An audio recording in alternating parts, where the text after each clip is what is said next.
香港的法例裏面係咪規定要主一定要為僱員購買勞工保險呢？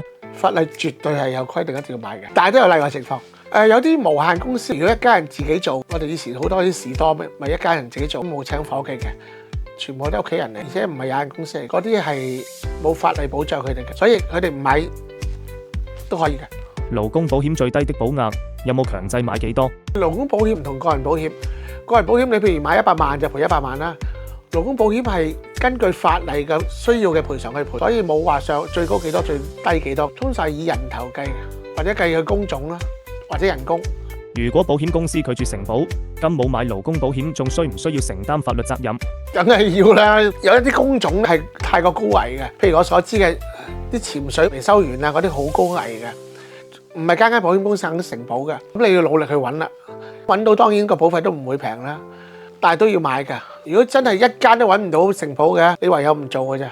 因為如果冇勞工保障嘅話，個傷者或者甚至乎死者咧，嗰個勞工嘅責任喺晒僱主度，個僱主孭晒上身嘅。我曾經知道一單朋友嘅 case 就係嗰個工傷係賠咗1300萬嘅。咁你諗下，如果要賠1300萬，你間公司你可唔可以承擔得嚟？或者個人可唔可以承擔得嚟啦？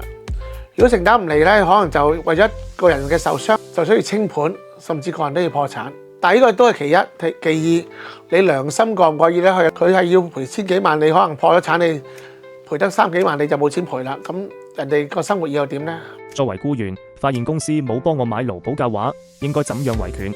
好，如果你發覺老闆冇買勞保，你梗係第一日提下佢，老闆快啲買翻啦。佢真係唔買就可以舉報俾勞工處，甚至乎我建議你唔好翻工啦，因為冇錢賠嘅，好大鑊。買了勞保，發生咗意外嘅話，僱員可以點樣去索取賠償？僱主有需要點做呢？嗱，通常都會由係僱主填一份叫 Form 2或者 Form 2B 交俾勞工處同埋保險公司，通知佢哋有呢個意外發生咗。咁如果你個老闆係唔肯填，咁可以自己填，都係交翻去嗰個地方啦。勞工處同埋保險公司。咁咩叫 Form 2？咩叫 Form 2B 咧？就係根據個受傷日期多少，1至3日就係 Form 2B， 4日或者以上就係 Form 2。如果冇買勞保，發生咗工傷意外，僱員可以點樣去索取賠償呢？第一個梗係睇醫生先啦，睇醫生證明咗有呢個傷先。咁之後我建議去通知勞工處，其實勞工處會代表你去處理。如果純粹係工傷冇其他僱主疏忽嘅問題，勞工處通常都幫到你嘅。如果冇買勞保，進行索償時被人恐嚇，有冇咁樣嘅案例發生？如果老闆冇買勞保，其實唔好話冇買，有買都好啦嚇。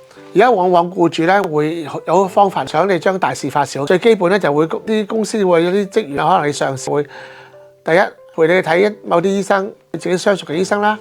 睇完之後咧就話呢個傷勢比較好輕微嘅啫，咁啦你唞幾日啦，我賠翻一個3幾萬俾你，冇嘢翻工啦，咁啊算咗件事啦。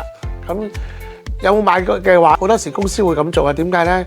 因為有啲工程項目，我哋都會投標嘅時候會計算佢之前嗰個索償記錄、工傷記錄嘅，所以佢想撳低個記錄嘅話，佢就好多時想私下處理。好，如果冇買，其實咪就係個僱主負責晒咯。外籍勞工與本地勞工的分別，基本上嗰個保險嘅法例咧不分別，只係個保費有啲分別啫。飛揚嘅保險通常係幾百蚊一年，比較平嘅，因為佢嘅工種都好比較清晰咧。咁啊，其他工種咧就會有好多唔同嘅分別嘅。通常係根據危險性同埋人工而計算出嚟嘅，法例保障就應該都係一樣嘅啫，根據香港嘅勞工法例去賠嘅。開公司除咗幫僱員買勞保之外，還有冇其他法律規定的保險要買？但係呢個同個勞工唔係直接關係啊。個老闆咧就有3種保險要買，一種係公司嘅水貨險，咁另外咧就係勞工保險啦，仲有一個叫公眾責任險，就係如果有其他人經過你公司啊或者喺公司嘅範圍裏邊而受傷，嗰個公眾責任險咧就可以有賠償噶。據我所知咧，唔買勞工保險一定違法噶啦。水貨險、公眾責任險如果冇買，其實就唔係法例問題，賠出嚟嘅錢可以好大噶。OK， 頭先我講啲係一部分打工仔要注意嘅嘢。仲有其他嘅有關勞工法例嘅嘢想知咧，可以打俾我傾，同你傾一傾。